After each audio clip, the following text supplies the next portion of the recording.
प्रधानमंत्री नरेंद्र मोदी ने मध्य प्रदेश के धार में जनसभा को संबोधित किया। इस दौरान प्रधानमंत्री ने कांग्रेस पर जमकर हमला बोला।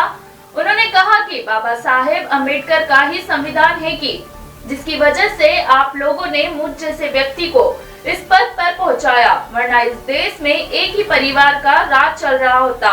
अब तक नाम ही नामदार थे, कामदार को कोई काम नहीं था, लेकिन नामदारों को हटाकर कामदारों को बैठा दिया गया है और इस बार भी बीजेपी की सरकार बनाए, नहीं तो दूसरी सरकार आ गई तो कश्मीर में 370 फिर से आ जाएगा और अयोध्या में राम मंदिर पर बाबरी ताला लग जाएगा। धार से श्री महाकाल लोक टीवी के लिए श्री सुरेश तिवारी की रिपोर्ट।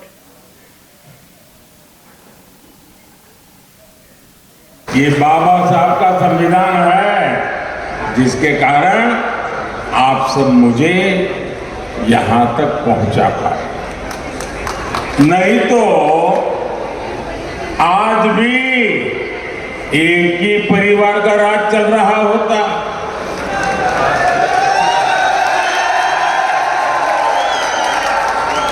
नामदार ही नामदार होते, कामदार का तो हिसाब ही नहीं होता। लेकिन ये बाबा साहब के संविधान की ताकत है कि नामदार को हटा के देश ने कामदार को बिठा दिया।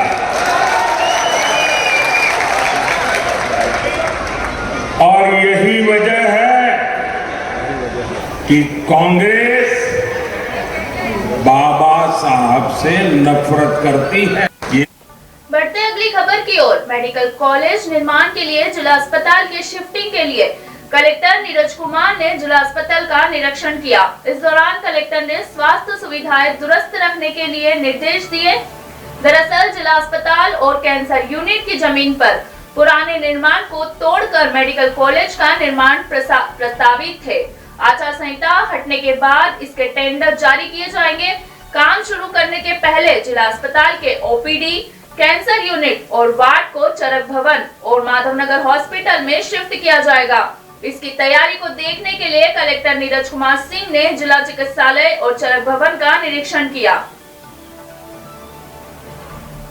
प्रॉब्लम तो नहीं आएगी या जो डिपार्टमेंट जहाँ शिफ्ट कर रहे हैं उसमें मरीजों को कोई दिक्कत तो नहीं आएगी, तो ये सब चीज़ों को डिस्कस करना है। सर जिला चिकित्सालय में क्या बनेगा वहाँ तो मेडिकल कॉलेज बन रहा है। अच्छा, मतलब कंफर्म है सर?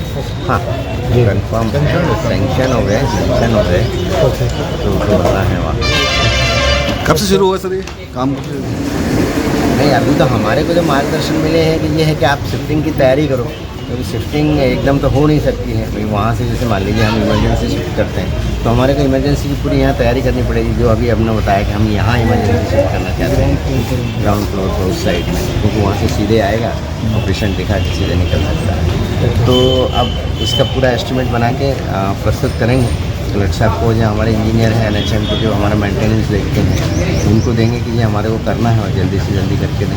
तो कम से कम जो है होमवर्क कर लें वो कि कितना बजट लगेगा, कितना क्या है, उतनी सेंक्शन आई जाए। तो कलेक्टर साहब आज विजिट कर रहे थे और डिस्ट्रिक्ट हॉस्पिटल को देखा और चरक हॉस्पिटल देखा और शिफ्टिंग की योजना बनाई है कि कैसे शिफ्ट किया जाए, कहाँ पर संसाधन उपलब्ध कराया जाए, कहाँ सिविल वर्क करना है, क्या प्रारंभिक तैयारी होगी, उसको हम स्टेप बाय स्टेप उसको शिफ्ट करने की योजना बना रहे हैं। जैसे ही भोपाल से हमको खबर जैसे ही सूचना मिलेगी कार्रवाई होती है, उसके पहले हमको 1-2 महीने लगेंगे इसकी तैयारी करने में, वो तैयारी हम समय सीमा में पूरी कर देंगे। खबर उज्जैन से है, जहां group commander brigadier Saurabh Jain की ओर से बटालियन का निरीक्षण कर एनसीसी अधिकारी का मेजर रैंक लगाकर पदोन्नति प्रदान की गई। रैंक सेरेमनी में लेफ्टिनेंट कर्नल गौरव थाप कमान अधिकारी RT बैटरी एनसीसी उज्जैन और प्राचार्य डॉक्टर JL बरमैया शासकीय माधव कला एवं वाणिज्य महाविद्यालय उज्जैन डॉक्टर GR गांगले OSD उच्च शिक्षा विभाग विशेष रूप से उपस्थित रहे। इस दौरान सभी लोगों ने शुभकामनाएं दी।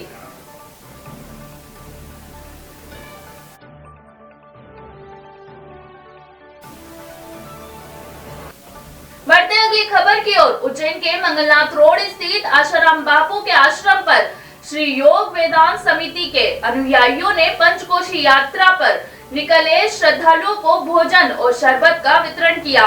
आसाराम बापू आश्रम के संचालक शिवा भाई ने बताया कि हर वर्ष की तरह इस वर्ष भी श्रद्धालुओं को भोजन व शरबत का वितरण किया गया। 2 दिनों तक आश्रम के बाहर स्टॉल लगाकर श्रद्धालुओं की सेवा की जाएगी।